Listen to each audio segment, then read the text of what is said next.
Buenos días. Vamos a continuar trabajando sobre los diagramas de Bode. Y bueno, habíamos visto que en términos generales la función de transferencia va a tener esta forma, ¿no? Esta forma implica que la función de transferencia tiene una ganancia, polos y ceros reales, polos, podría haber también ceros, ¿no? Polos o ceros en el origen, y bueno, polos, y podría haber también ceros complejos conjugados. Eso significa polos o ceros cuando z está entre 0 y 1, ¿no? Ok. Se puede hallar el módulo expresado en decibelios que está dado por esta expresión, donde se ve claramente que el aumentar términos lo único que significa es una sumatoria, al fin de toditos son términos de sumatoria.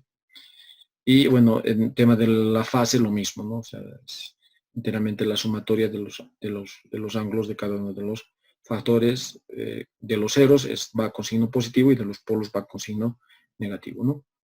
Ok. Hemos hecho también este ejemplo ya simple en la anterior clase, ¿no? Y hemos dibujado su diagrama de Bode. Bueno, en los diagramas de Bode vamos a encontrar, como les he mencionado, 4 factores diferentes, ¿no? Una ganancia, polos o ceros en el origen, polos o ceros reales, o que quedan sobre el eje real, y polos o ceros complejos conjugados, donde z está entre 0 y 1. Este factor z está entre 0 y 1. Eso es lo que lo hace que tengan polos o ceros complejos conjugados, o lo que se llaman también los factores subamortiguados, ¿no? Ok. Veamos término por término cómo es el diagrama de Bode. ¿Qué pasa si GDS es solamente una ganancia? Si se reemplaza S por J omega, tenemos la misma ganancia. La ganancia no depende de S, por lo tanto es exactamente lo mismo. Si hallamos su magnitud, expresado en decibelios, estará dada por esta expresión. Y su fase estará dado por 0 grados si Kb es positivo, o sea, si la ganancia es positiva, o será un ángulo de menos 180 grados si la ganancia es negativa, ¿no? Esto es importante porque cuando la ganancia es negativa queda sobre el eje real negativo, es decir, queda a la izquierda del origen y por lo tanto el aporte angular es de menos 180 grados. ¿Podríamos decir que el aporte angular es 180 grados positivos? Sí, también ese es el signo, no importa, más 180 menos 180 grados en los diagramas polares simplemente no afecta, ¿no? Bueno, este es el diagrama de magnitud. El diagrama de magnitud es una recta que aparece cuando se da el valor de 20 veces log de K sub B, ¿no? De la ganancia. Hay que tener mucho cuidado porque este valor será positivo, es decir, estará por encima de la recta de 0 decibelios, siempre que Kb sea mayor a 1. Y estará por debajo de la recta de 0 decibelios si K sub B es menor a 1. En ningún caso estamos hablando de Kb positivo o negativo. Si Kb está por encima, es Kb mayor a 1. Si Kb está por debajo, es K sub B menor a 1. Si es negativo, lo que afecta es en la fase. Esta fase del aporte de 0 grados es porque Kb es positivo. Si Kb es negativo, o aporta menos 180 o aporta 180. Normalmente trabajamos con los ángulos negativos y aportaría menos 180 grados en caso de que la ganancia sea negativa. La ganancia negativa no tiene nada que ver con el diagrama de Bode de magnitud. La ganancia negativa tiene que ver con el diagrama de Bode de fase, ¿no? No tiene que ver con el diagrama de Bode de magnitud, tiene que ver con el diagrama de Bode de fase siempre que la ganancia sea negativa. Veamos qué pasa con los polos en el origen y luego generalizamos esto a los ceros y a los polos múltiples, ¿no? Se reemplaza S por J omega, en vez de S ponemos J omega. Su ganancia en decibelios será 20 veces log de este módulo, que es igual a menos 20 veces log de omega, eso debido a que J omega está en el denominador, por eso aparece aquí el negativo. Fíjense que omega, la frecuencia adopta solamente valores mayores a cero, ni siquiera igual a cero, ¿no? Mayores a cero, porque de esa forma existe el logaritmo. Para números negativos de omega, este logaritmo simplemente no existe, ¿no? Esa es digamos, la forma en cómo se representa el diagrama de Bode. Ok, la pendiente es menos 20 decibelios por década de esta expresión, o menos 6 decibelios por octava cuando omega empieza a cambiar. El aporte angular es menos 90 grados, esto menos j omega está justo sobre, el punto está sobre el eje imaginario. Y bueno, el aporte angular es menos 90 grados, ¿no? Debido a que se trata de un polo. Ya, si se tratara de un cero, el aporte angular obviamente sería más 90 grados. Para un cero en el origen, bueno, tenemos exactamente GD es igual a S, ese es un cero en el origen, en J omega es J omega, y bueno, su magnitud en decibelios está dada por esta expresión. Esto es positivo debido a que omega está en el numerador. Aquí este negativo significa el omega está en el denominador, ¿no? Por eso es el negativo, aquí es positivo. Y bueno, la pendiente es menos 20 decibelios por década o 6 decibelios por octava. 20 decibelios por década positivo, 6 decibelios por octava, ¿no? Y el aporte angular del cero en el origen será 90 grados. ¿Ok? ¿Qué pasa si los polos o ceros son de orden múltiple? Si es de orden múltiple, por ejemplo, este polo en el origen es de orden n mayúscula. Si se emplaza S por J omega, tenemos esta expresión.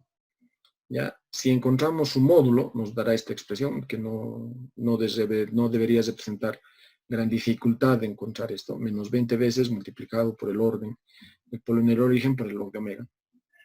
Y bueno, la pendiente será menos 20 por el número de polos en el origen, decibelios por década, o menos 6 multiplicado por el número de polos, decibelios por octava, ¿no? Cada polo nos va a aumentar una pendiente de menos 20 decibelios por década. Y el ángulo, cada polo en el origen, nos dará un aporte de menos 90 grados. Por lo tanto, el ángulo será menos 90 grados multiplicado por n, donde n es el orden del polo en el origen, ¿no? Está en mayúscula.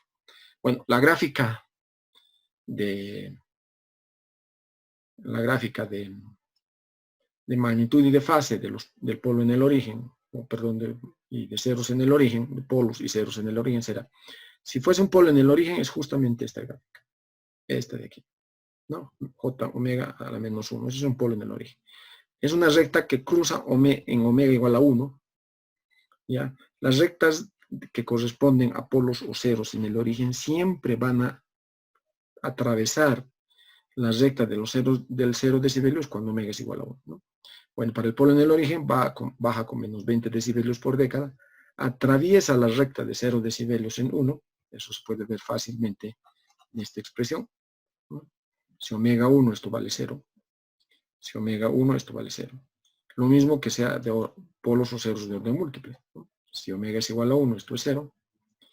Y si, si n es igual a 1, esto es, si omega es igual a 1, esta expresión es 0 decibelios, ¿no? El curso por 0. ¿Está bien? Ok, menos 20 decibelios por década si se trata de un cero en el origen. Si se trata de un polo en el origen. Si se trata de un cero en el origen, tendremos una recta con una pendiente de 20 decibelios por década o 6 decibelios por octava, que igual cruza la recta de 0 decibelios en omega igual a 1. La diferencia con polos o ceros de orden mayor en el origen es, por ejemplo, si tuviésemos un polo de orden 2 en el origen, la pendiente es menos 40 decibelios por década, sigue cruzando en omega igual a 1 la recta de 0 decibelios. Y si se trata de dos ceros en el origen, la pendiente será de 40 decibelios por década, ¿no? Y también cruza la recta de 0 decibelios en omega igual a 1.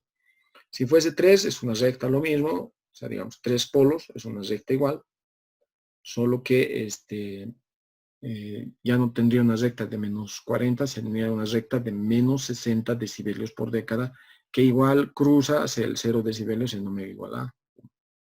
El aporte angular es, por cada polo, es menos 90 grados. Si tuviese dos polos en el origen, tengo menos 180 grados. 3 ceros en el origen, el aporte angular sería menos 270 grados, ¿no? Se muestra acá. Esto es, si fuese solo una ganancia, J omega a la 0 es ganancia. El aporte angular de la ganancia positiva, obviamente 0, ¿no? Si hay un polo en el origen, el aporte angular es de menos 90 grados constante. Si hay dos polos en el origen, será menos 180. Si hay un 0 en el origen, el aporte angular es más 90. Y si hay dos ceros en el origen, es más 180. ¿Qué pasa? Tres polos en el origen, el aporte es menos 370. Si hay tres polos en el origen, es 3 ceros en el origen, el aporte es 170.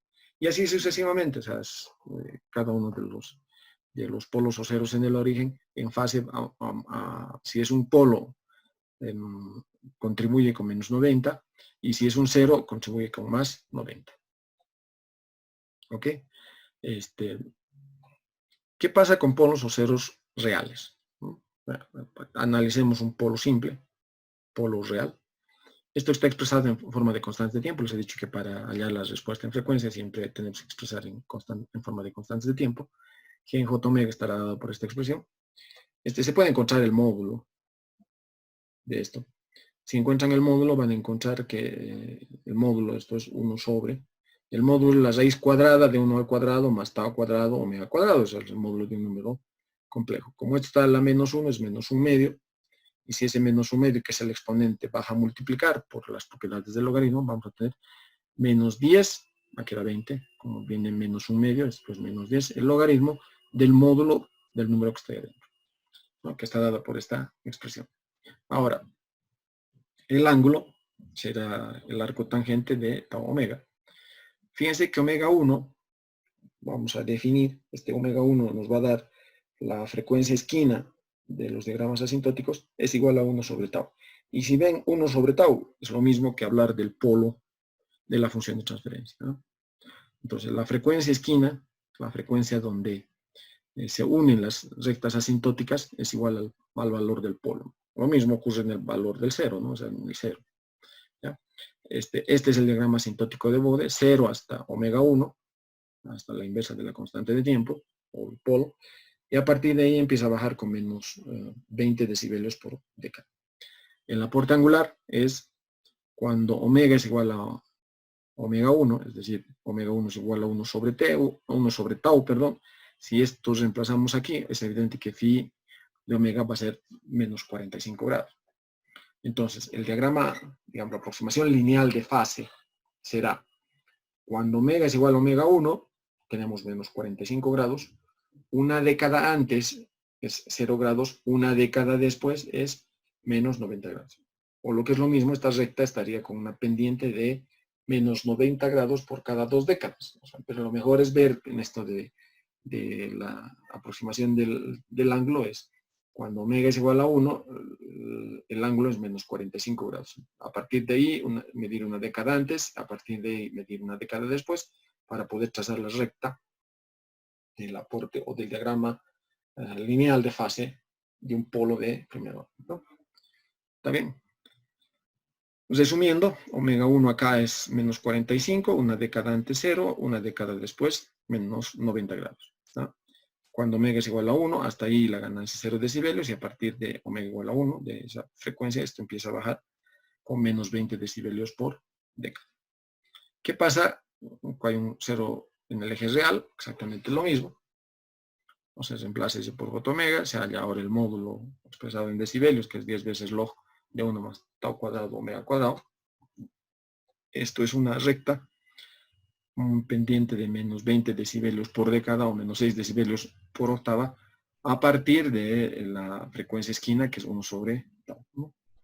Y el ángulo, vale el arco tangente esto, que si aquí omega 1, o sea, omega le ponemos 1 sobre tau, tendríamos una porte angular de 45 grados, porque sería 1, ¿no? Ok. El diagrama asintótico de magnitud será 0 decibelios hasta que omega sea igual a omega 1, y a partir de ahí empieza a subir con 20 decibelios por década. Y la fase es hasta cuando omega es igual a omega 1, el desfase entre la onda de entrada y la onda de salida es de 45 grados positivo. Una década antes será 0 grados y una década después será 90 grados positivo, ¿no? Esta es la aproximación lineal de un cero de primer orden, ¿no? De un cero real.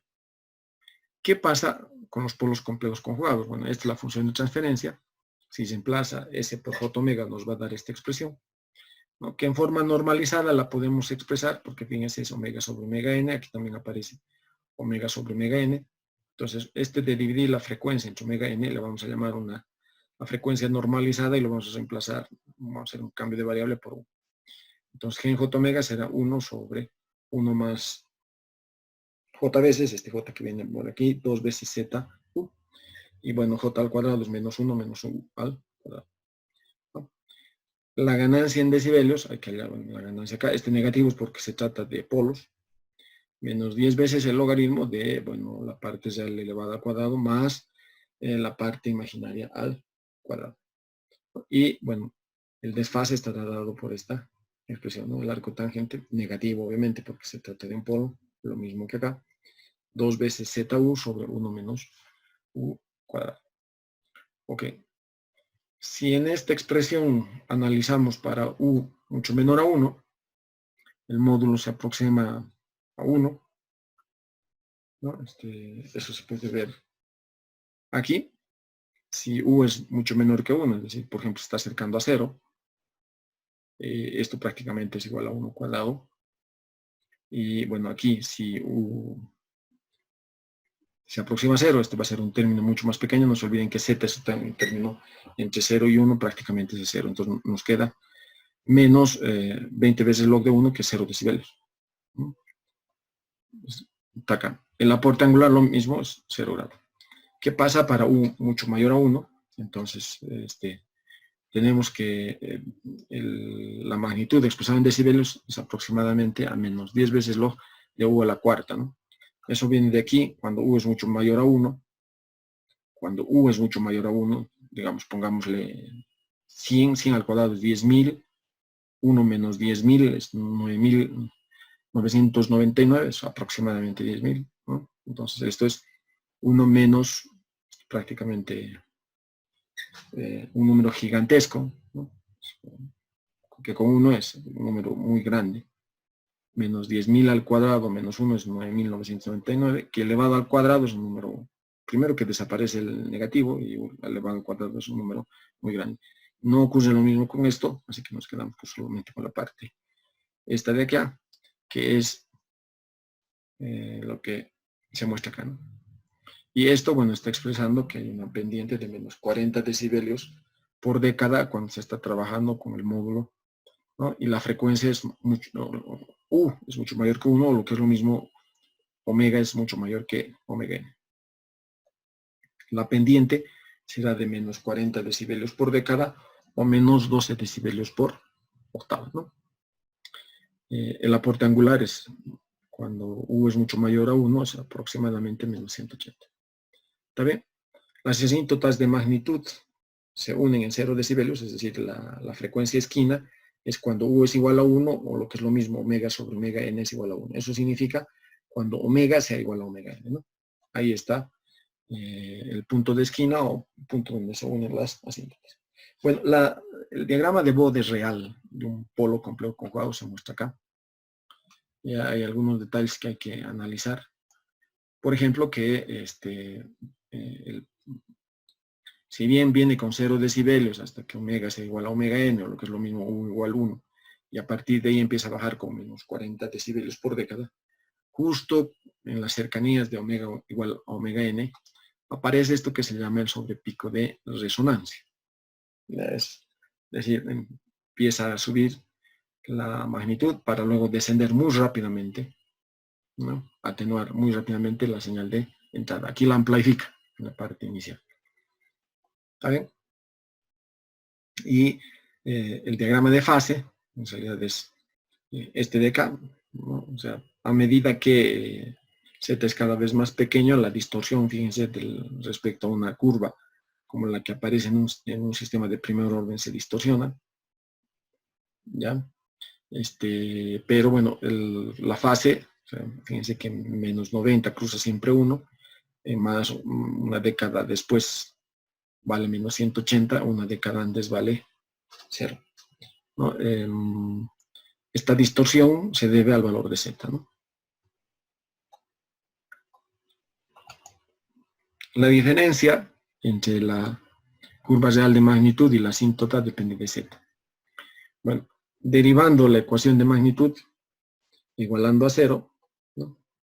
Es decir, la ecuación de magnitud la podemos derivar respecto de U, o lo podemos derivar respecto a omega, y vamos a encontrar, bueno, esta expresión. Esta es la frecuencia de resonancia, es decir, la frecuencia en la cual va a aparecer el pico.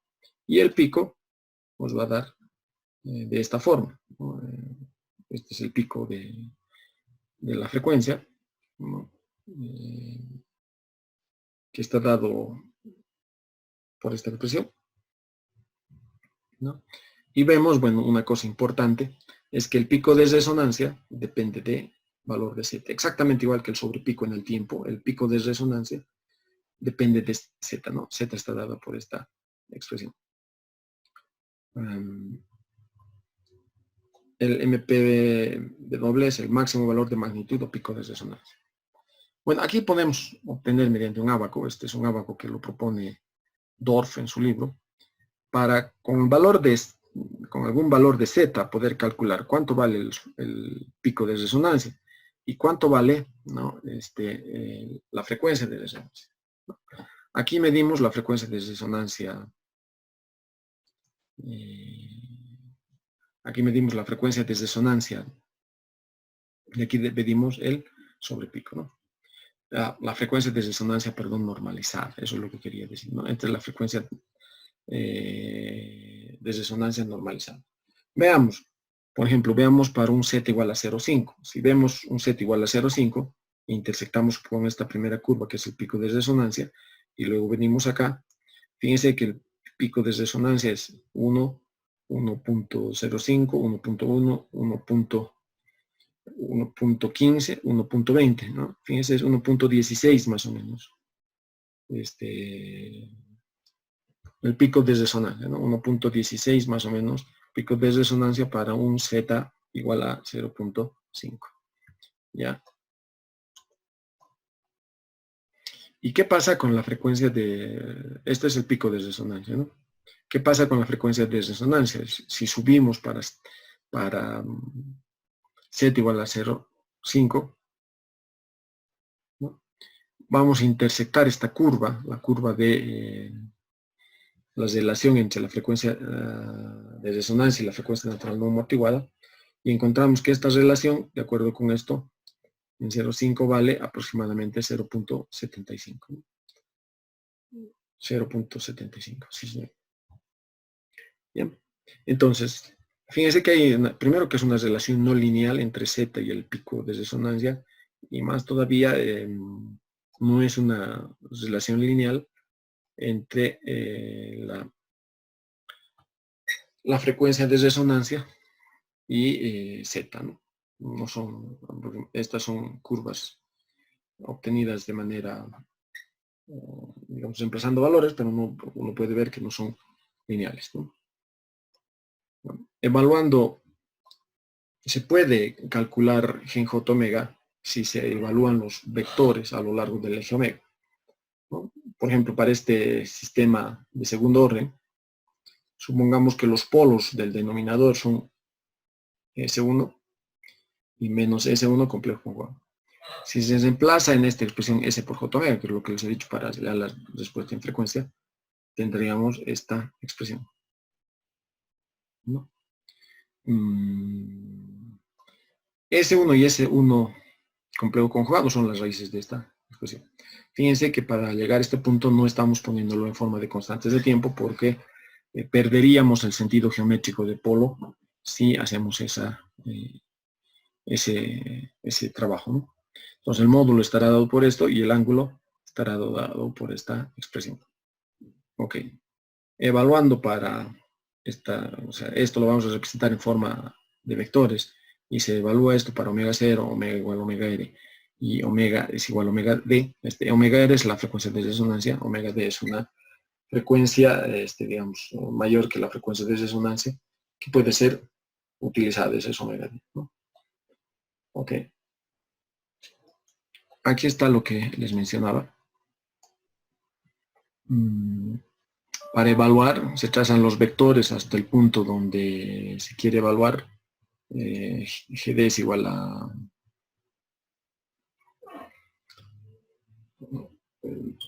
perdón, donde se quiere evaluar que es S igual a J omega, no es GD, ¿no? S es igual a J omega, S es igual a la frecuencia al punto donde se quiere evaluar. Fíjense, este es en forma general, esto es J omega menos S1, este vector de aquí es J omega menos S1 complejo conjugado. Ok. Si omega está en el origen, va a ocurrir esto está dirigido aquí, esto está dirigido aquí. Este ángulo va a ser,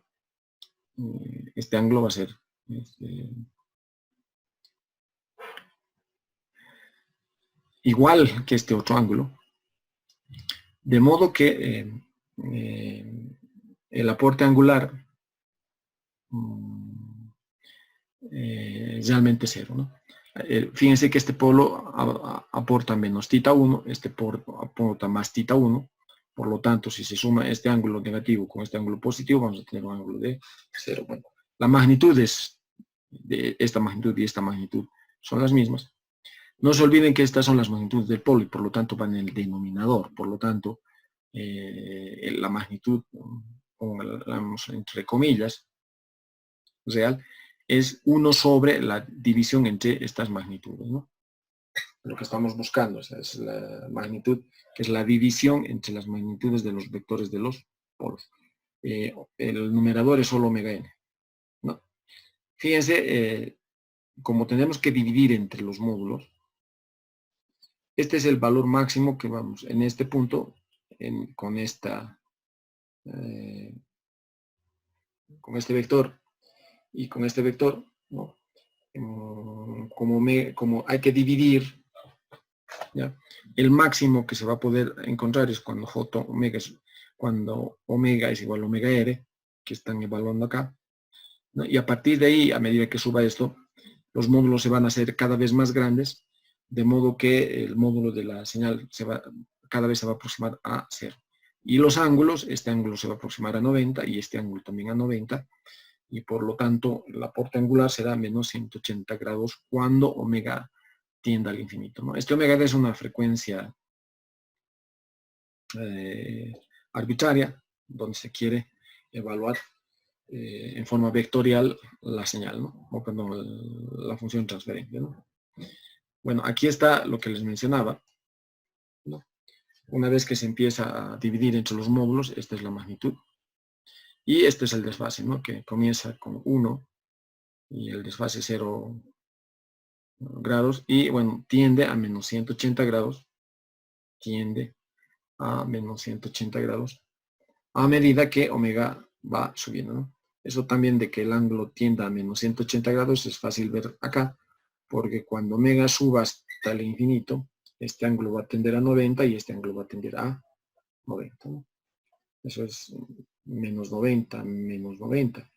Eso es menos 180 grados, ¿no? Cuando omega tiende al infinito, ¿no? O sea, extremadamente grande. Eso se puede ver acá, ¿no? A medida que omega crece, el ángulo cambia desde 0 grados, aquí estamos midiendo el ángulo, 0 grados a menos 180 grados. Y la magnitud va desde 0 para omega igual a 0. Aquí tenemos el pico de resonancia, ¿no? Y la frecuencia de resonancia. Un pequeño detalle, este diagrama no es logarítmico ni en la frecuencia ni en la magnitud, ¿no? Esta es la magnitud, pongámosle, directa, aritmética, en porcentaje, llamémosle así, ¿no? Y bueno, aquí está el ángulo también en forma lineal, ¿no? Esto está variando el ángulo en forma lineal, ¿no? Por los polos se puede ver que partimos con un ángulo de 0 grados y partimos con una magnitud de 1. Ok. Las aproximaciones asintóticas, entonces, para un sistema de segundo orden serán 0 hasta que U sea igual a 1, lo que es lo mismo, esto es omega igual a omega n. En 1, cuando U es igual a 1, o cuando omega es igual a omega n, estamos con un desfase de menos 90 grados. Una década antes será un desfase de 0 grados, y una década después será un desfase de menos 180 grados, ¿no? 0, esta recta, y menos 180. Hay que ver que cuando U es igual a 1, lo que es lo mismo, omega igual a omega n, el desfase vale menos 90 grados. Una década antes vale 0, una década después vale, una década antes vale 0 grados y una década después vale menos 180 grados, el desfase, ¿no? Esto es lo mismo que decir, es una recta entre 0, 1 y 10 con una pendiente de menos, menos 180 grados por 2 décadas, ¿no? O lo que es lo mismo, menos 90 grados por década. Esa es la pendiente. Okay. Un ejemplo, veamos un ejemplo. Dibujar los diagramas de Bode de esta expresión. Fíjense que esta expresión tiene un polo en el origen, tiene una ganancia, tiene un cero real, tiene un polo real y tiene un par de polos complejos conjugados que están expresados aquí. ¿Ya? Está la ganancia, esto está expresado en forma de constantes de tiempo, esto no es necesario, esto está expresado en forma de constantes de tiempo, pero esto no.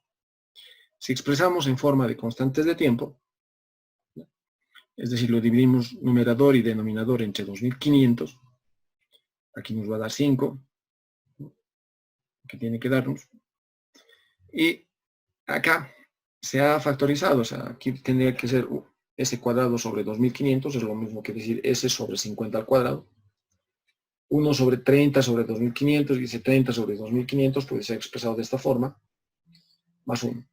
¿Por qué esta forma? Porque omega n es igual a 50, y aquí este es el valor de z,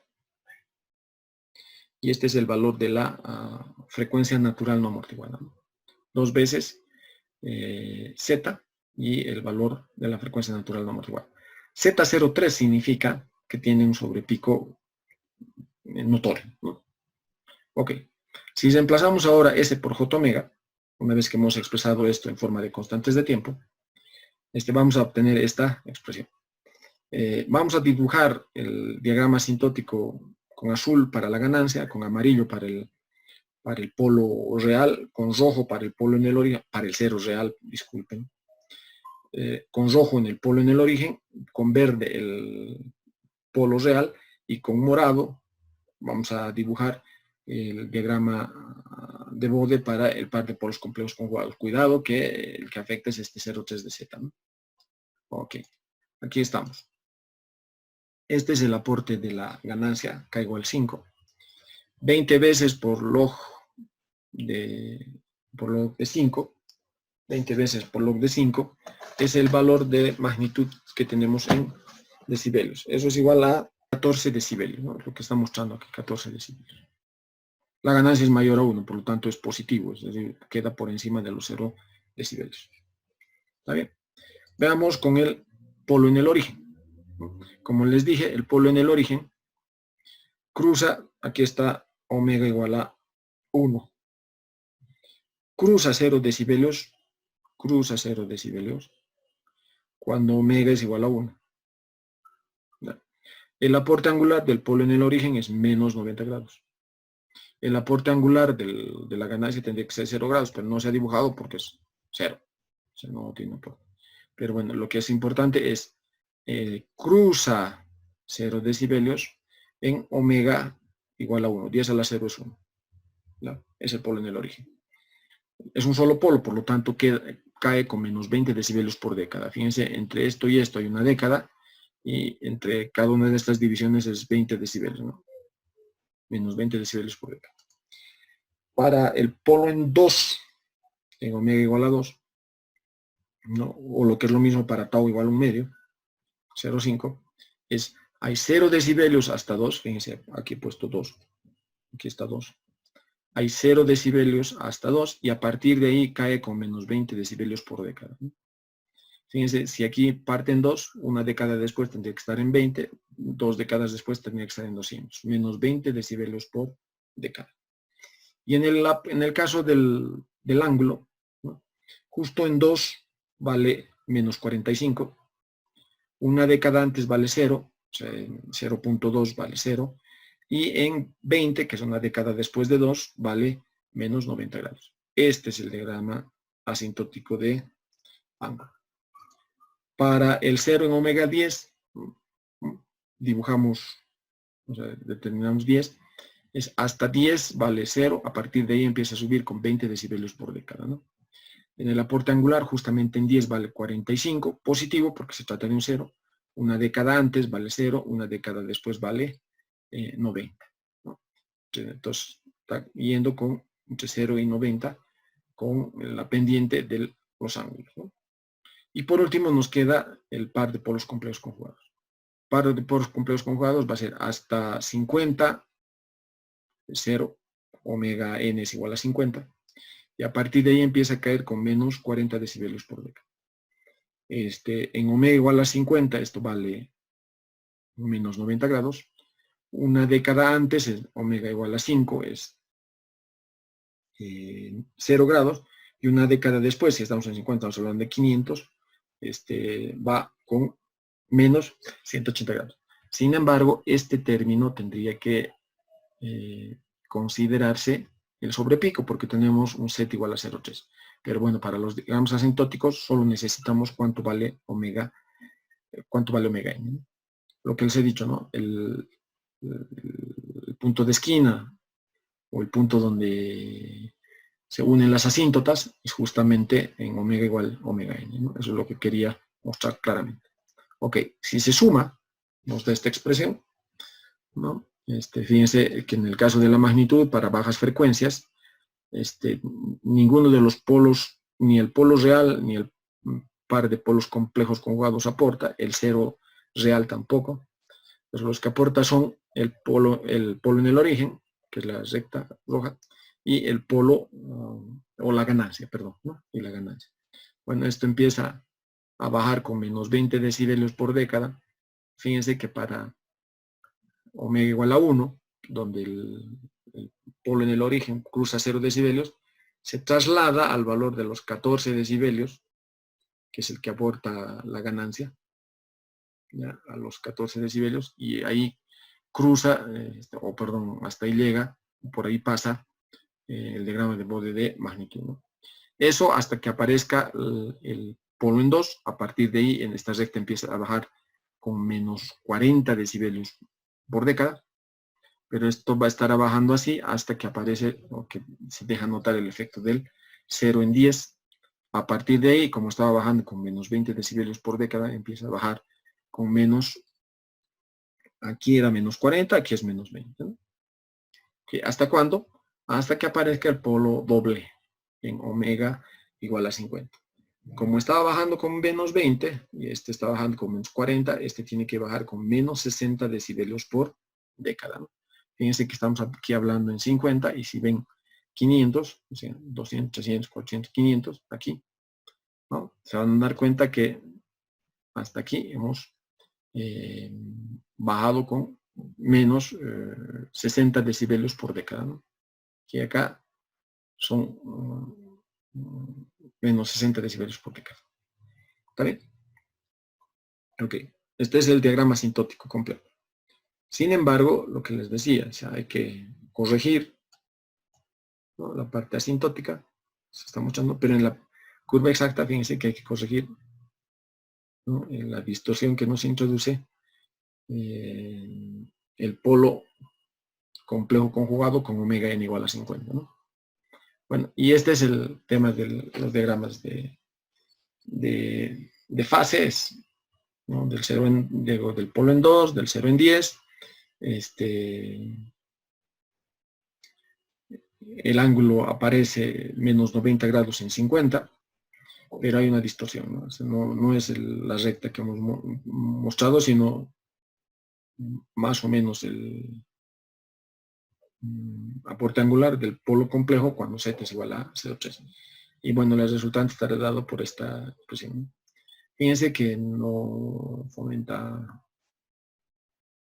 aquí no fomenta cortes abruptos, o sea, digamos, distanciamientos, sino tiene que ser una curva suave que conecte esta aproximación que está contemplando, o sea, que está incluyendo el z igual a 0,3, ¿no? Ok. Esto también se puede obtener, esto es, ¿no? Está obtenido con MATLAB, ¿no? Se puede obtener también con con el CC, el programa CC versión 5, sobre todo el programa CC con versión 5, porque el MATLAB lo puede hacer en dos diagramas diferentes, pero el CC, cuando se utiliza Bode, normalmente nos pone en el mismo diagrama, ¿no? Fíjense, aquí estamos midiendo la magnitud y normalmente aquí se mide la fase, ¿no? Bueno, ¿se puede obtener los diagramas de Bode con MATLAB? Sí. En el examen, señores, atiendan. En el examen, atiendan, señores. En el examen se va a pedir esto de los diagramas asintóticos, ¿ya? Y la información que nos ofrece. Y bueno, una vez que se obtengan los diagramas asintóticos, si quieren pueden utilizar MATLAB para verificar la respuesta en frecuencia. ¿Está bien? Pero bueno, se va a exigir que se pueda plantear los diagramas asintóticos de Bode para la magnitud y las aproximaciones lineales para los ángulos. ¿Ok? ¿Qué es un sistema de fase mínima y qué es un sistema de fase no mínima? ¿Verdad? Bueno, hasta aquí tendrían que, antes de pasar a lo que son los sistemas de fase mínima y de fase no mínima, hasta aquí tendrían que ser capaces de dibujar los diagramas de Bode de cualquier función de transferencia. ¿Ya? Incluido, yo le voy a pedir al auxiliar que haga eso, incluido los polos, sistemas que tienen ceros a la derecha, es decir, sistemas de fase no mínima, ¿no? Como vamos a ver ahora. ¿Está bien? Fíjense, esta función de transferencia es lo mismo que esta función de transferencia, el polo es el mismo, la única diferencia está en el cero. Aquí el cero está en el semiplano izquierdo y aquí el cero está en el semiplano derecho. Ok. Este G2 es lo que se llama como sistema de fase no mínima. Los sistemas de fase no mínima son aquellos que tienen ceros a la derecha. ¿Por qué estos sistemas se llaman de fase no mínima? Explicamos ahora. Fíjense, este es el mapa de polos y ceros, ¿no? Y la evaluación en el punto donde se tiene que evaluar para la respuesta en frecuencia. Esto es de este sistema, el polo está a la izquierda, el cero también. Y este es de este otro sistema donde el polo está a la izquierda y el cero está a la derecha. ¿Da? Fíjense, en el tema de magnitud, los dos diagramas, el diagrama de magnitud de este sistema y de este otro, de G1 y de G2, son exactamente lo mismo, o sea, no van a cambiar nada, porque los vectores, debido a las distancias, a que esta distancia es la misma que esta distancia, en magnitud no van a cambiar para cualquier valor de medio. Lo que sí va a cambiar es desfase. Aquí es θ sub 1 menos θ sub 2, y aquí es θ 1 asterisco menos θ sub 2. ¿No? Hay diferencia. Este ángulo es el complemento de esto. Por eso está como asterisco, porque es el complemento de esto. Ok. Los sistemas de fase mínima son sistemas con todos los ceros a la izquierda. Los de fase no mínima tiene ceros a la derecha. Podría tener 2, 3 ceros a la izquierda y uno solito a la derecha, y ya es un sistema de fase no mínima, ¿no? Por lo tanto, si ven, lo de las magnitudes se cumplen, pero en fase, fíjense, en fase, del sistema de fase mínima va a partir en cero. Esto se puede ver aquí fácilmente, ¿no? Cuando omega 0 está aquí, el vector que viene del polo está aquí, o sea, directamente hacia este punto, y del 0 está aquí.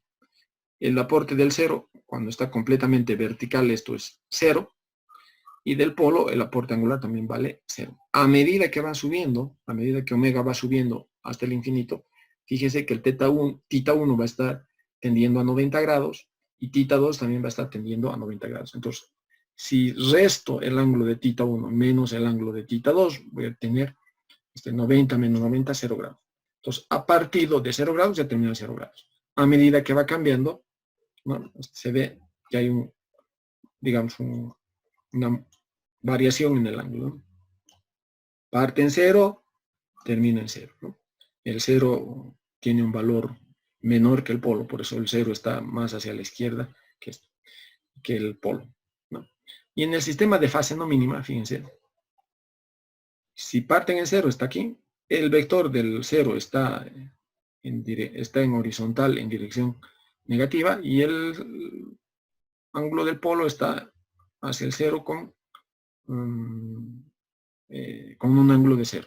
Entonces el ángulo partirá, este ángulo parte con 180 grados y esto parte con 0 grados, ¿no? Entonces el ángulo del 0 menos el ángulo del polo es 180 grados. Y cuando omega tienda al infinito, este vector se va a poner prácticamente en vertical y este también se va a poner en vertical, por lo tanto será este ángulo del 0, 90 menos el ángulo del polo 90 será 0. Entonces va a cambiar desde 180 grados hasta 0, como se ve acá. Desde 180 grados hasta 0. ¿Está bien? Ahora, ¿qué ocurre? ¿Por qué se llama sistemas de fase no mínima? Cuando todos los ceros están a la derecha, fíjense que la variación de la fase, tiene un mínimo. Es un mínimo, la variación de fase. En cambio, cuando tiene ceros a la derecha, Fíjense que la variación de ángulo no tiene un mínimo, va de 180 grados a 0, ¿no? Tiene todita una variación completa, ¿no? Por eso esto se llama, los sistemas que están a la derecha, sistemas que tienen ceros a la derecha se llaman sistemas de fase no mínima. Sistemas de fase no mínima, ¿no? Porque la variación de la fase va a ser realmente en el rango total de la variación de los ángulos, ¿no? En cambio, un sistema de fase mínima, fíjense, su variación es mínima, es decir, no tiene variaciones, digamos, que vayan desde 180 hasta 0, de 0 a menos 180. La variación es de 0 hasta un determinado valor y de ahí va a empezar a disminuir, ¿no? De un sistema de fase mínima. Ok. ¿Para qué se aplica esto? Fíjense este circuito, ¿no? Si modelan este circuito, van a encontrar que este circuito tiene dos polos en el lado izquierdo, es estable, pero no tiene dos ceros en el lado derecho, es un sistema de fase no mínima, ¿no? Fíjense, si se evalúa en frecuencia esto, ¿no? Aquí está omega, se traza los vectores al punto donde se evalúa, y vamos a encontrar que la magnitud no va a cambiar, ¿no? No va a cambiar porque esta magnitud es igual a esta magnitud, la magnitud de este polo al punto J omega es una distancia que es la misma que desde 0 hasta omega, y la distancia que va de este polo a este punto es la misma distancia de este 0 a este punto. Por lo tanto, en tema de magnitud, para cualquier valor de omega, la magnitud es 0. En fase se cumplen estas relaciones y por lo tanto lo que vamos a tener es, a medida que omega cambia, va a ir de 0 a menos 360 grados. Hay una frecuencia natural no amortiguada, porque se trata de polos complejos conjugados o ceros complejos conjugados, que tienen el mismo valor de omega n. Justo cuando omega es igual a omega n, el aporte angular es vale menos 180 grados. Pero bueno, ese circuito sirve para estudiar la variación del desfase a medida que la frecuencia cambia.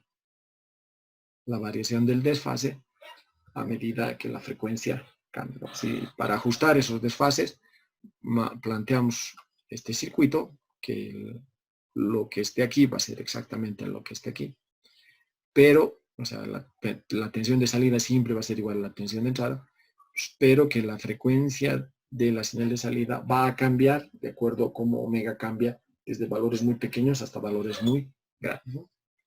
Este es un circuito pasa todo, porque el módulo es 1, pero cambia el desfase de acuerdo a cómo cambia la frecuencia. Normalmente no se necesita, no es necesario, no tiene mucho sentido graficar diagramas de Bode con polos a la derecha, porque polos a la derecha significa sistemas inestables, y lo que va a provocar es que, no se olviden que lo que estamos midiendo es la respuesta en frecuencia de estado estacionario. Entonces, sistemas inestables lo que va a hacer es que la señal de salida crezca en forma indefinida respecto a la señal de entrada. Entonces, no tiene mucho sentido hablar de eso. Sí se puede hablar de sistemas de fase no mínima, ceros a la derecha, pero salvo casos excepcionales, se habla de diagramas de Bode de sistemas inestables. Hablar de las medidas de la respuesta en frecuencia y, bueno, su relación con la respuesta temporal. Ya. Para medir la respuesta en frecuencia se emplea una onda senoidal. A ver, una de las cosas que se tiene que hacer, y les voy a mostrar un ejemplo hoy al concluir la clase, se tienen que obtener las gráficas de la amplitud versus la frecuencia y de la fase versus la frecuencia. Para eso, al sistema que estamos estudiando, se le introduce una señal senoidal con la frecuencia cambiando. Ahora, existen dispositivos, por ejemplo, espectrómetros o generadores de ondas senoidales. Incluso hay dispositivos electrónicos específicos para encontrar la función de transferencia a partir de inyectarle una señal senoidal al sistema. Sin embargo, no necesitamos realmente tener esos equipos especializados porque además son caros y sirven, digamos, para propósitos específicos. Con un espectrómetro, un dispositivo que inyecta señal senoidal a los sistemas y como salida rescata cuánto vale la amplitud y cuánto vale la fase a medida que va cambiando la frecuencia, se pueden obtener las gráficas que se necesitan para poder obtener, ¿no? Las gráficas de la respuesta en frecuencia, ya sea la gráfica de los diagramas de Bode o sea el diagrama polar, ¿no? Dependiendo de cuál es más el que más necesitamos o el cual se puede a partir del cual o con el cual queremos estudiar el sistema. Ahora, se puede obtener las respuestas senoidales, o sea, la respuesta en frecuencia de los sistemas en lazo abierto, y también se pueden obtener las respuestas de los sistemas en lazo cerrado, dependiendo dónde inyectemos la señal y dónde rescatemos la señal. Los puntos de inyección y de lectura de la señal nos darán efectivamente qué señal estamos obteniendo. Normalmente también para hacer estas pruebas no se necesita detener el proceso, es decir, no se necesita poner offline. Esa es una ventaja enorme cuando se trata de trabajar con señales senoidales, porque se inyecta la señal, digamos, en una frecuencia diferente a la que normalmente está trabajando el sistema, son frecuencias mucho más altas. Lo primero y lo segundo, se ponen señales senoidales de amplitudes muy pequeñas respecto a las señales con las cuales trabaja el sistema y se rescata la señal en esas proporciones también. No hay interferencia, o sea, el sistema lo asume como si fuese un ruido de alta frecuencia y no hay mayores dificultades, digamos, en obtener la respuesta. Sin embargo, se necesita cierta experiencia para hacer este tipo de pruebas, muy poco frecuentes, dicho sea de paso, en nuestro país, para obtener las gráficas de amplitud y frecuencia y fase versus frecuencia, ¿no? A partir de estas gráficas, a partir de las gráficas de la amplitud versus frecuencia y fase versus frecuencia, se pueden obtener las funciones de transferencia, ¿no? Veamos, les pongo un ejemplo, les pongo un ejemplo, ¿no?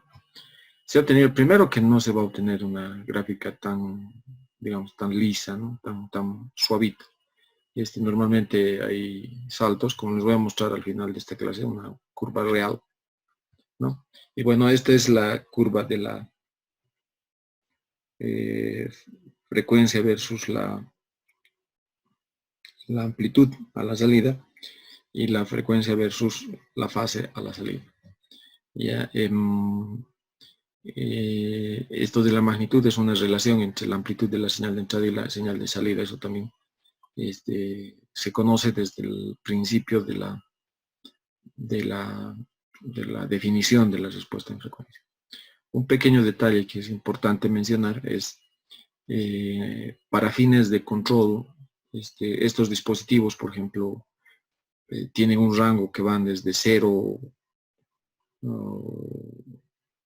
radianes por segundo hasta, digamos, 100.000 radianes por segundo o 100.000 hercios, ¿no? Son frecuencias bajas porque este mismo tipo de dispositivos, los espectrómetros utilizados para telecomunicaciones, pueden ir fácilmente hasta los gigahercios o los gigaradianes por segundo. Y bueno, son ya dispositivos mucho más caros, mucho más elaborados cuando se trata de hacer este tipo de pruebas.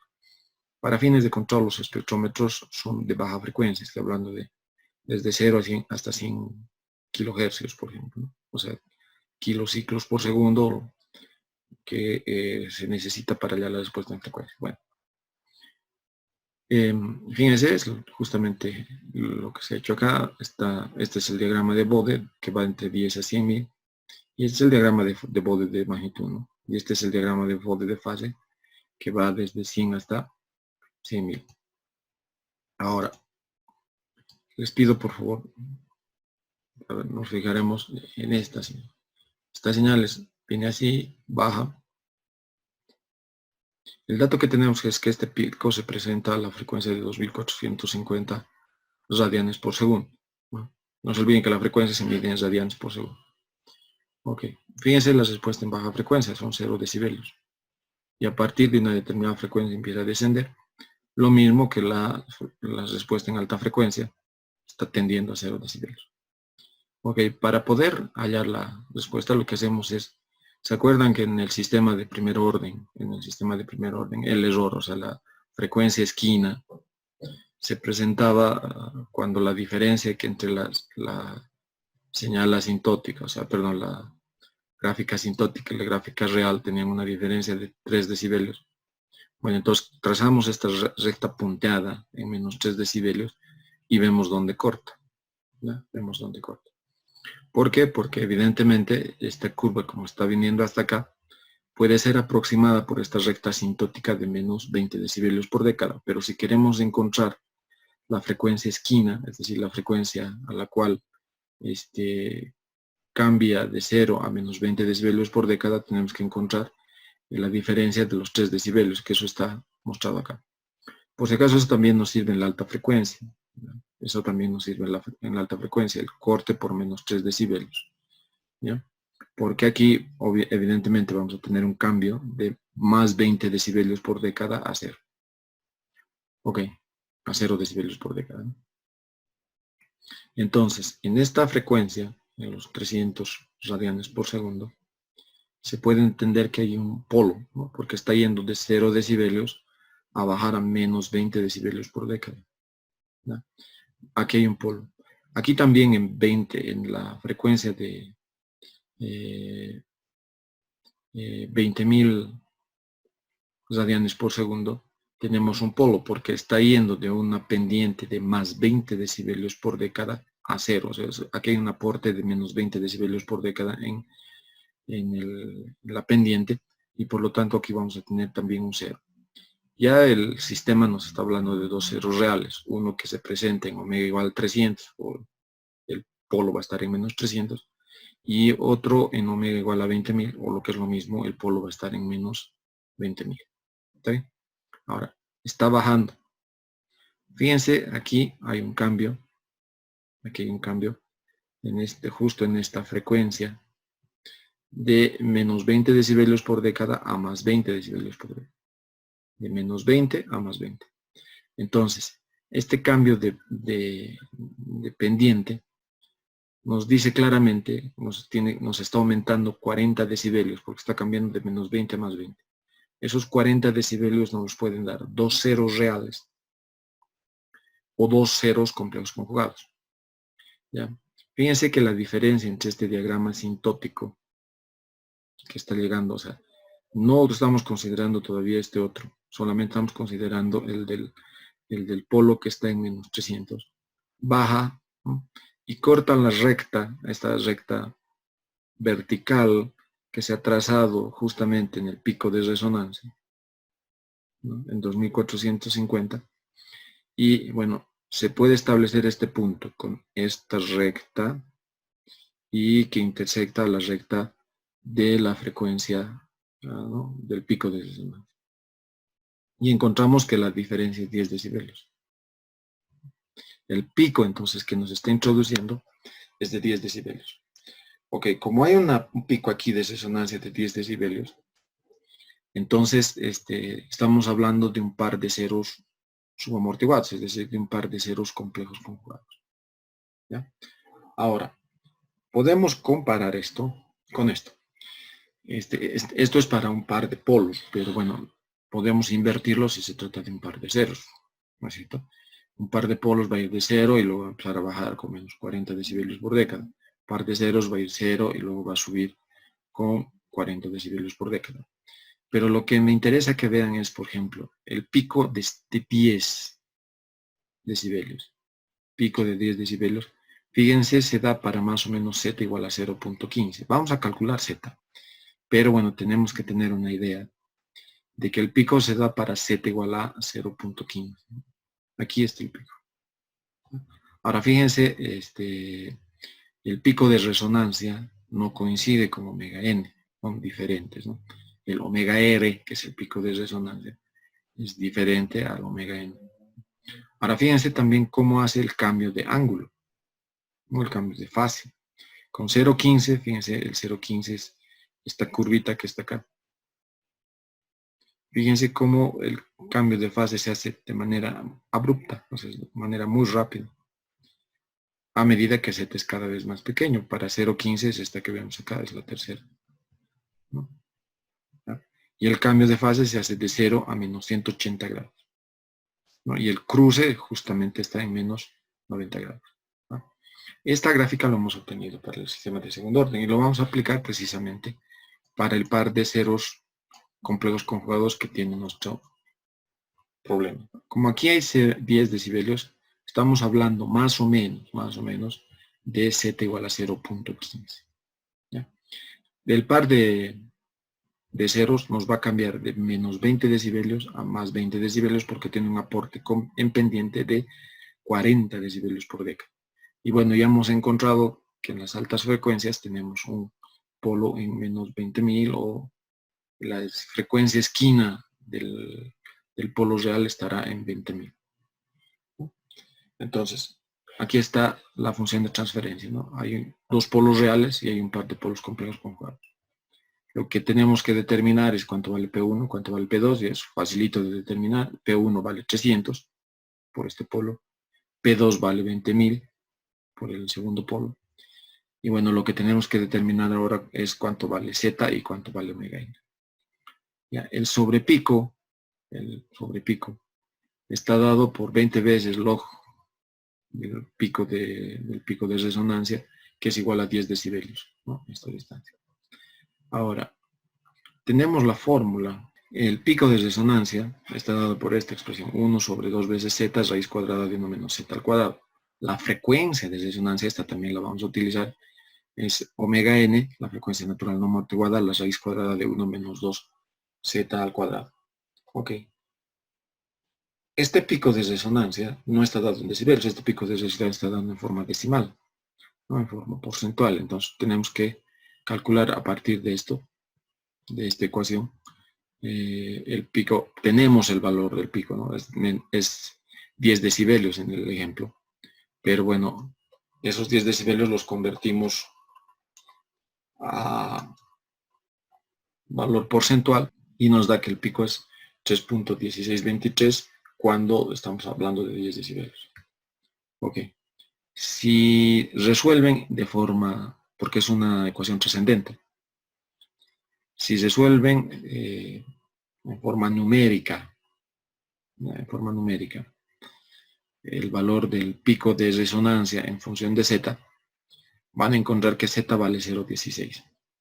Van a encontrar que Z vale 0,16. A partir del valor del pico de resonancia podemos determinar cuánto vale Z, que es 0,16. Ok. También tenemos la frecuencia de resonancia, que es 2450. ¿No? Entonces, si omega r vale 2450, de la segunda fórmula podemos despejar omega n, ¿no? Y omega n, yo lo he puesto aproximadamente, es un poquito más de 2500, pero bueno, podemos redondear en 2500, es 2514 o 2515 más, pero bueno, podemos redondear omega n en 2500, ¿no? Fíjense que estoy haciendo diferencia de 2450 a 2500, son 50 radianes por segundo de diferencia entre la frecuencia natural no amortiguada y la frecuencia, el pico de resonancia. Ok, entonces, a partir de ahí podemos calcular, tenemos omega n, tenemos z, y por lo tanto la función de transferencia será dada por esta expresión. Ahora, eso es dentro de, digamos, de la magnitud. ¿Qué pasa con la fase? ¿Qué pasa con la fase? Podemos ver claramente que en 300, esto que estaba viniendo con 0, ¿no? En 300 está cortando menos 45 grados, confirmándonos que aquí hay un cero real, digo un polo real, ¿no? Y bueno, en el pico de resonancia, fíjense cómo hay un cambio abrupto, desde más o menos menos 90 grados hasta más 90 grados. Obviamente no es exactamente lo mismo, por lo que les decía, ¿no? Ese cambio rápido que hay debido a que Z es un número muy pequeño. Ok, ese cambio entonces va a ir desde menos 90 aproximadamente a más 90. El aporte es 180 grados, que es el aporte del par de polos complejos conjugados. Entonces, A partir de ahí hay el aporte del 0 en 20.000. 20.000. Y en 20.000, bueno, va a ser el aporte de 0 a menos 90, haciendo que en 20.000 el ángulo sea aproximadamente 45 grados, como se ve aquí. Ok, el diagrama de fase confirma entonces la función de transferencia que hemos deducido a partir, ¿no?, de la respuesta en frecuencia, del diagrama de magnitud y del diagrama de fase. ¿Está bien?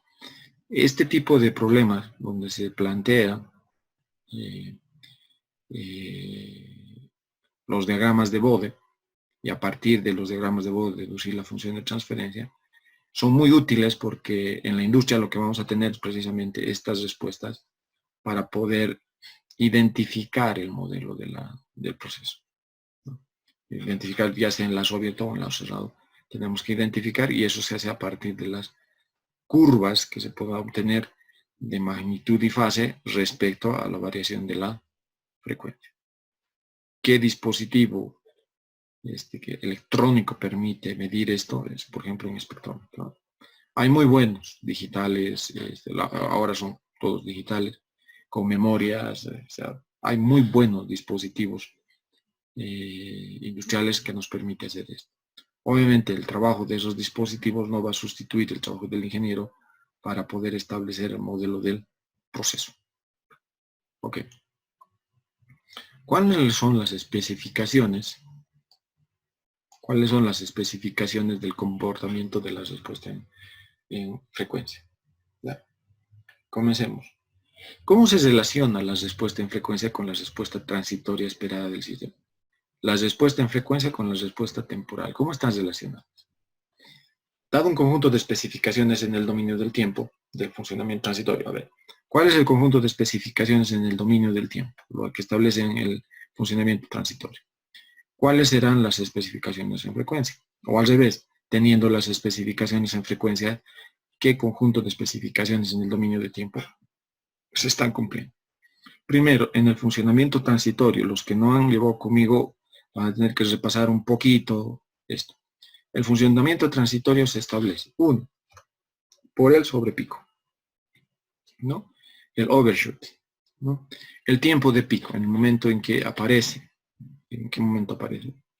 Y obviamente el tiempo de establecimiento, es decir, en cuánto tiempo el sistema llega al valor final, no llega al valor final, ¿no?, pero se aproxima al valor final de trabajo, digamos.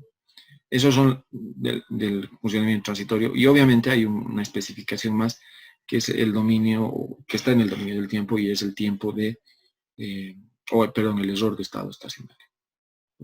El error de estado estacionario. Ese es el conjunto de especificaciones en el dominio del tiempo, ¿no? El tiempo de pico, el sobrepico, el tiempo de establecimiento. También se utiliza el tiempo de subida. Sin embargo, si se tiene el tiempo de pico, por defecto se está obteniendo el tiempo de subida, o si se tiene el tiempo de subida, casi con seguridad que podemos deducir cuánto vale el tiempo de pico, ¿no? Ahora, para esas especificaciones del dominio temporal, ¿cuáles serán las especificaciones en el dominio de la frecuencia? Eso es lo que vamos a intentar responder. Para eso vamos a utilizar, este es el, digamos, el archiconocido, ¿no?, sistema de segundo orden, cuya función de transferencia en lazo cerrado está dada por esta expresión. La función de transferencia en lazo cerrado está dada por esta expresión. Ok, para este sistema tenemos todo el estudio de la parte de error de estado estacionario, del tiempo de pico, del sobrepico, del tiempo de establecimiento, ¿no? ¿Se acuerdan? Todo eso está en función de los dos parámetros de este sistema, que son omega n y z. Ok, esas especificaciones, yo les pido por favor que repasen, ¿no?, en la respuesta temporal. Ok, la respuesta de este sistema en lazo cerrado, de esta función de transferencia, está dado por en esta gráfica. Esto ya lo hemos hecho también, por si acaso. Pero bueno, resumiendo, esta sería. Y bueno, ¿qué nos da aquí? ¿Qué características de respuesta en frecuencia podemos estudiar aquí. La primera, en baja frecuencia es 0 decibelios, hay un pico, este pico le llamamos pico de resonancia, está dada en la frecuencia de resonancia, sabemos cómo calcular esto, ¿no? Y el pico de resonancia estará dado por esta expresión. Está claro que omega n está un poquito más hacia la derecha. Y el segundo término que vamos a utilizar, digamos, la segunda característica es el ancho de banda. ¿Qué es el ancho de banda? El ancho de banda es la frecuencia cae 3 decibelios respecto a la respuesta de frecuencia de baja frecuencia. O sea, las respuestas de baja frecuencia, ¿no? O sea, vean aquí las respuestas de baja frecuencia de 0 decibelios. Entonces, trazamos la recta de -3 y ahí establecemos el ancho de banda. Esto está relacionado obviamente con el error que hemos utilizado cuando estamos haciendo la deducción de la función de transferencia, ¿no? Del error en el sistema de primer orden que se comete con la frecuencia esquina. Pero bueno, -3 decibelios. Cuando estamos hablando de -3 decibelios, la señal de salida habrá decaído más o menos un 70% respecto a la amplitud de la señal de entrada. No se olviden que esto estamos dibujando a partir de la respuesta en frecuencia, es decir, de meter una señal senoidal y ver en la salida una señal también senoidal. Si la amplitud de la señal de entrada, ha decaído un 70%, estamos ante el ancho de banda, ¿no? Bueno, el amortiguamiento está relacionado con el pico de resonancia, ¿no? En el sistema de segundo orden, el pico de resonancia está directamente relacionado con... Es una ecuación trascendente, ¿no? Obviamente no es una ecuación lineal, pero bueno, el pico de resonancia depende exclusivamente de Z. La frecuencia de resonancia depende de Z, pero también depende de la frecuencia natural no amortiguada. El pico de resonancia es evidente que depende solamente de Z. Esto, fíjense, es para el sistema de segundo orden, que es el que estamos estudiando también. Una de las primeras consideraciones que tenemos que tener en cuenta cuando estamos hablando de esto es la frecuencia de resonancia. En la frecuencia de resonancia se obtiene el máximo valor de la respuesta en frecuencia, que se denomina pico de resonancia, que está directamente relacionado con Z. El ancho de banda, estoy definiendo eso, es la medida de la posibilidad del sistema de reproducir completamente una señal de entrada. Eso vamos a ver enseguida. El ancho de banda es la frecuencia a la que la respuesta en frecuencia decae 3 decibelios respecto a su valor de baja frecuencia, ¿no? Lo que hemos definido. Ahora, el ancho de banda es la medida de la posibilidad de reproducir completamente una señal de entrada. Tiene que ver con la transformada de Fourier. La señal de entrada en general va a ser una señal aperiódica, no es una señal periódica.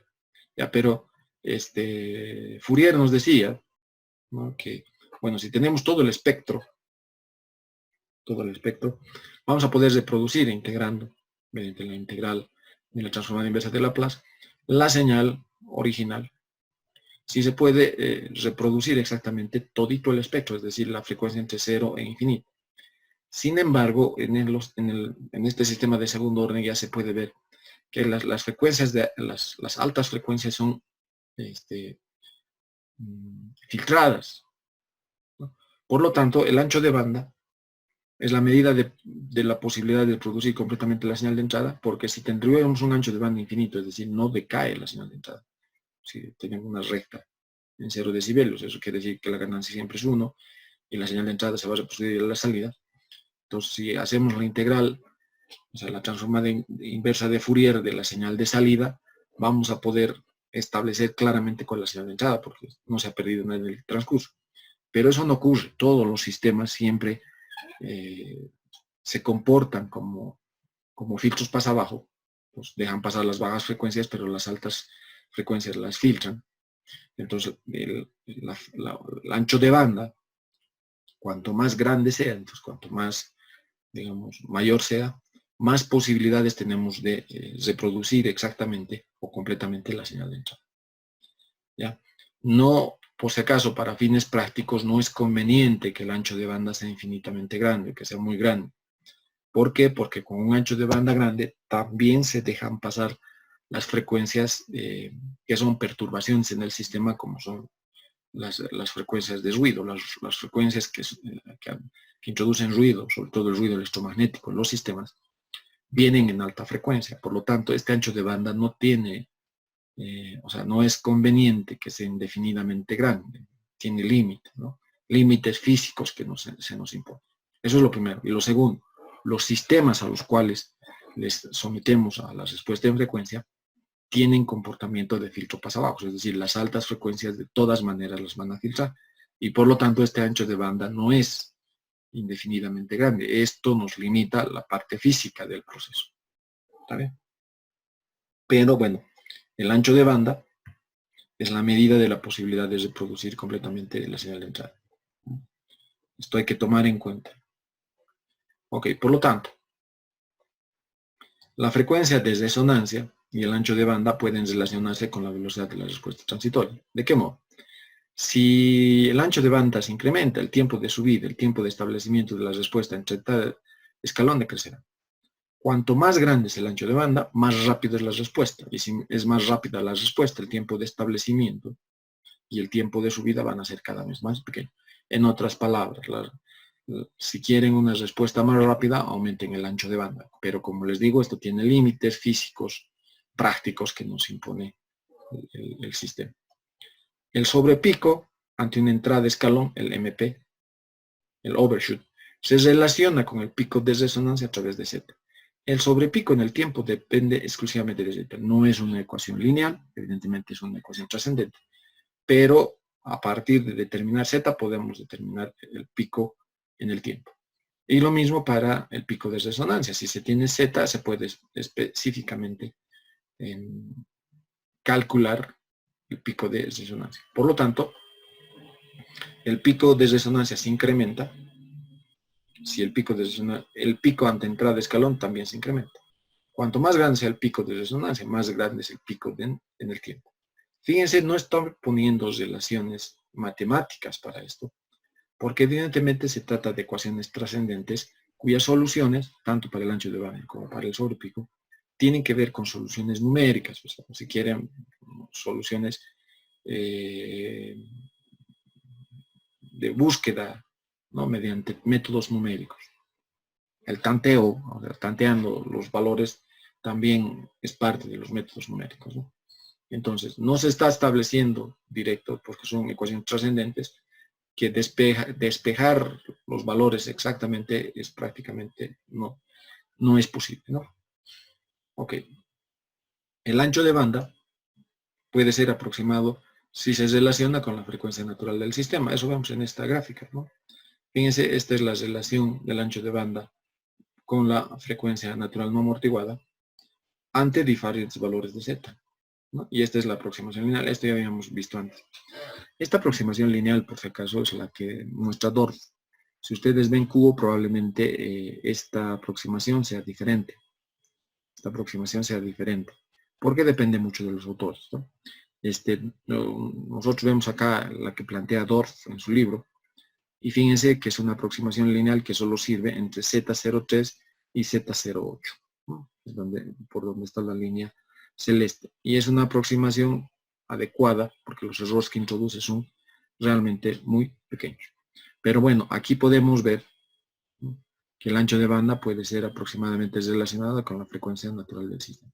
Eso quiere decir, esto que estoy escribiendo aquí, un mayor omega n, evidentemente un mayor ancho de banda, con Z constante significa una respuesta más rápida. Eso sabíamos cuando hemos hecho la respuesta en el tiempo, ¿no? Entonces, ¿cuáles son las respuestas de frecuencia deseadas? ¿No? ¿Cuáles son las respuestas en frecuencia que nos darían una respuesta en el tiempo adecuada para entrada de escalón o entrada rampa, ¿no? Primero, magnitud de resonancia relativamente pequeña, ¿no? Un sobrepico, pico de resonancia menor a 1.5, por ejemplo, ¿no? Y anchos de bandas relativamente grandes, ¿no? De forma que la constante de tiempo del sistema, que es igual a 1 sobre Z omega n, no se olviden que Z omega n sigma, la parte real de los polos complejos, sea suficientemente pequeña, ¿no? La constante de tiempo pequeña es ancho de banda grande, ¿no?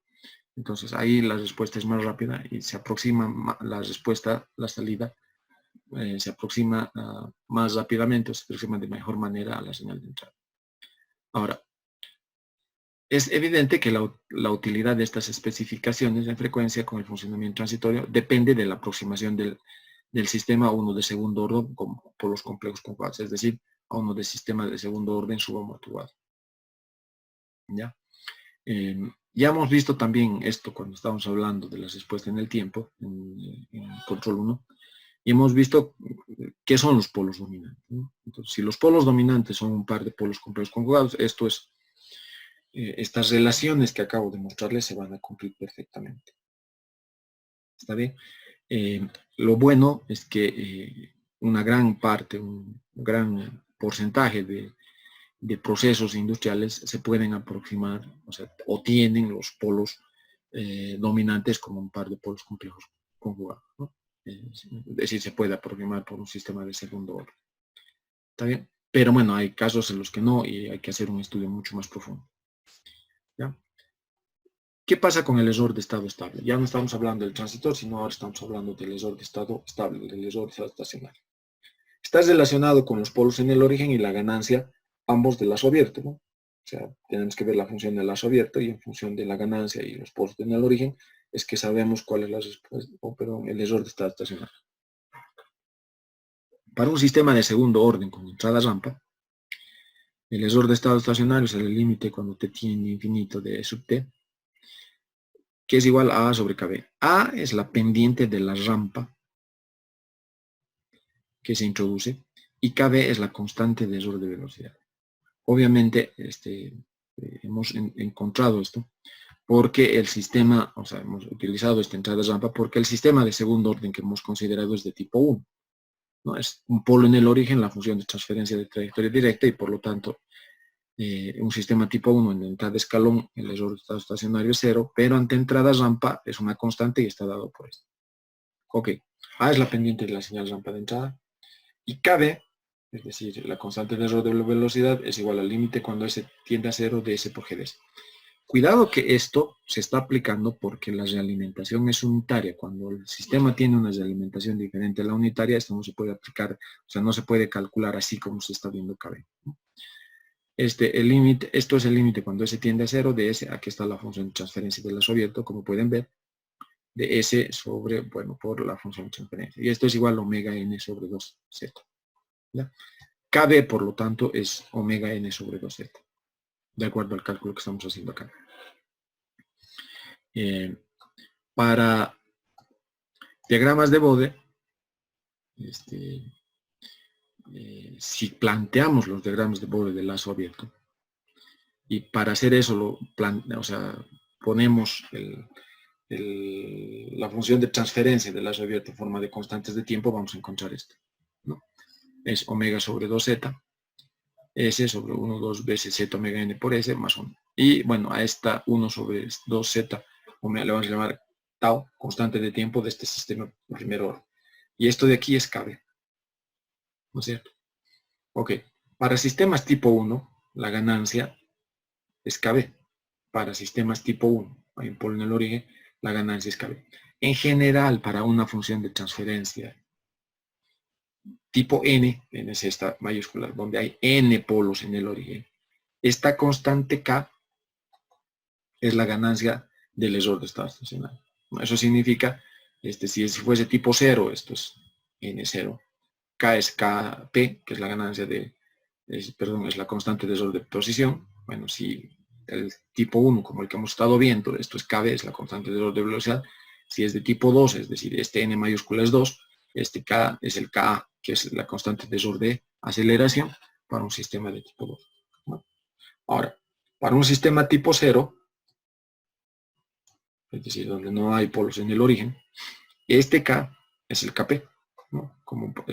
K es igual a la constante de error de posición, que es la ganancia de baja frecuencia.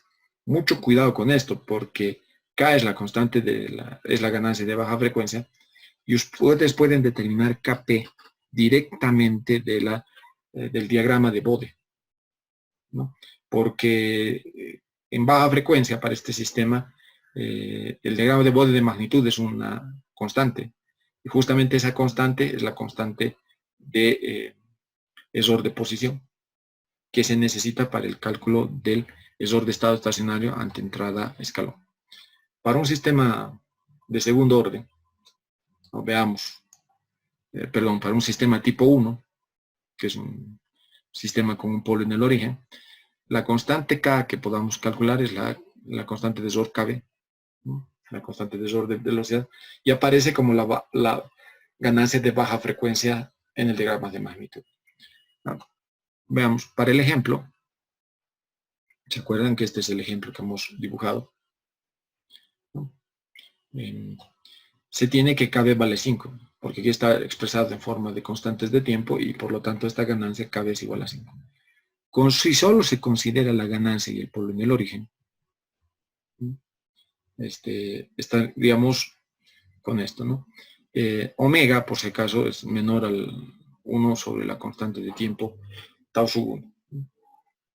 Ok, tau sub 1 es la constante de tiempo de acá, ¿no? Cabe entonces la frecuencia en que corta 0 decibelios esta parte del diagrama de magnitud. Fíjense, este es el diagrama de magnitud que hemos planteado. Y si prolongamos la recta, ¿no? Del polo en el origen, más la ganancia, porque esto, si solo fuese el polo en el origen, esta recta va a costar 0 decibelios, pero bueno, es más la ganancia que en omega 1, esta distancia, ¿no? Desde aquí hasta aquí es la distancia que nos está introduciendo la ganancia del sistema. Si prolongamos esto hasta cortar con el eje de 0 decibelios, vamos a encontrar que la recta corta justamente en la frecuencia, que es igual a la constante de error de velocidad. Fíjense que esta recta corta en 5 radianes por segundo, ¿ya? Y lo que significa que KB es igual a 5. Eso fácilmente se puede deducir, se los dejo a ustedes. Si plantean esto, se plantean el diagrama de Bode de magnitud de la constante de error de velocidad y el polo en el origen, ¿ya? Y no se considera la influencia de la constante de tiempo tau 1 que está viniendo en un medio, ¿no? ¿Ya? Si se prolonga, para hacer la historia corta, si se prolonga la recta de baja frecuencia, que es el polo en el origen más la ganancia, y se detecta o se puede calcular, se puede ver cuánto vale la frecuencia a la cual corta esa recta, estamos determinando que aquí es igual a omega 5. ¿No? Estamos determinando que KB es igual a 5. Y por lo tanto, si se tiene KB, se puede deducir el error de estado estacionario de este sistema ante entrada rampa, ¿no? Ok. Entonces, los diagramas de Bode también nos pueden servir para calcular el error de estado estacionario. Igual que nos pueden servir para tener una idea muy aproximada de cómo va a ser la respuesta en estado estacionario, perdón, la respuesta transitoria, ¿no? La respuesta transitoria. Como parte final, quiero mostrarles algunas aplicaciones. Este es un equipo, por si acaso, que lo tiene ENDE, ¿no? Aquí en Bolivia, ENDE tiene este equipo. Es un analizador de frecuencias para fines de mantenimiento de transformadores de alta potencia, ¿ya? Fíjense, este es el equipo, ¿ya? Es así como se conectan a los bushings de alta, ¿ya? Evidentemente, si estamos trabajando con transformadores de alta tensión, estas pruebas se hacen sin energizar el transformador, ¿ya? Porque si no, estos puntas que estamos poniendo a la alta tensión necesitarían un aislamiento específico, muy elaborado para poder inyectar, o sea, para poder leer esta señal dentro del dispositivo. Bueno, se hace sin energizar el transformador y estamos utilizando, por ejemplo, los dos bushings de alta, para poder establecer cuál es la respuesta en frecuencia. ¿Para qué se utiliza esta respuesta en frecuencia? Fíjense, es para fines de mantenimiento. Esto es sacado de su catálogo del dispositivo, ¿no? frecuencia variable, la frecuencia está cambiando. Se introduce una señal, ¿no?, de tipo sinusoidal de frecuencia variable al transformador, como les he mostrado la forma de conexión. Se mide el cambio de amplitud, se mide el desfase, y bueno, el cambio de amplitud se lo pone en forma logarítmica, que es el diagrama de Bode de magnitud. Fíjense que aquí dice decibelios, aunque no se note. Y la fase es lo mismo, ¿no? Esto está mostrado en radianes por segundo. Ok. Fíjense, este es el análisis que se hace. Ya. La línea en rojo es la línea que se ha hecho, o sea, la respuesta que se ha obtenido del transformador cuando estaba nuevo, digamos, ¿no?, cuando ha llegado. Por si acaso, estas pruebas se hacen después de emplazar el transformador. Ejemplo, el transformador se ha fabricado en Brasil, pero está emplazado en Cochabamba. Entonces, cuando llegue a Cochabamba, vaya a la bahía de transformación donde tienen que funcionar. Entonces, una vez que se ha emplazado, es decir, el trafo ya está en su lugar y todo eso, se halla la respuesta en frecuencia, que está en línea en rojo. Cuando se quiere hacer mantenimiento, se desenergiza y nuevamente se hace la respuesta en frecuencia, por ejemplo, la línea en azul, ¿no? Fíjense que en las bajas frecuencias hay diferencia y en las altas frecuencias también. Ya en las bajas no. Y bueno, por una experiencia, si hay diferencias notables, o sea, muy grandes, en la región A, hay problemas en el núcleo. Algún problema, o sea, hay que hacer un trabajo de mantenimiento en el núcleo del transformador.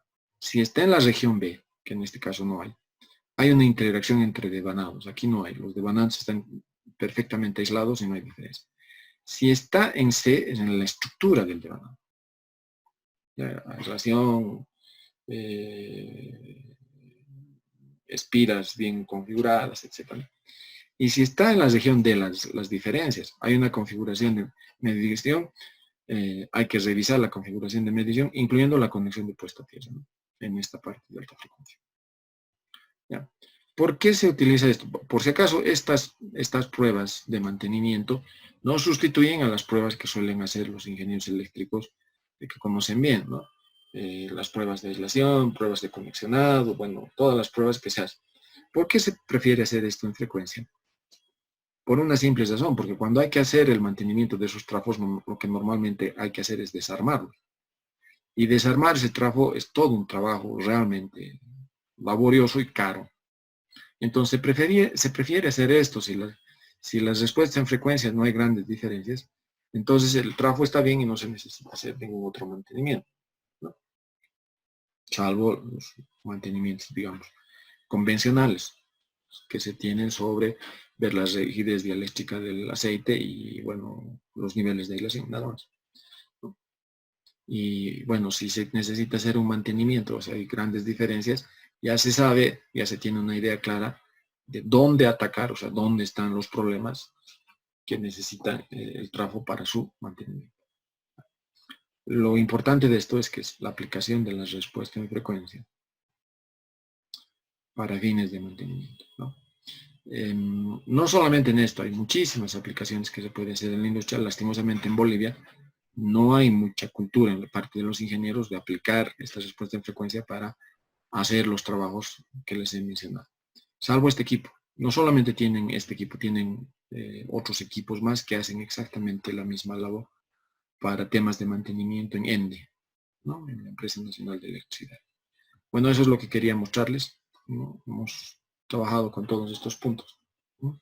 Muchas gracias por su atención, que tengan muy buenos días. Cualquier duda, cualquier complementación o cualquier error que encontrasen en las diapositivas, les pido hacer conocer mediante nuestro grupo WhatsApp. Buenos días.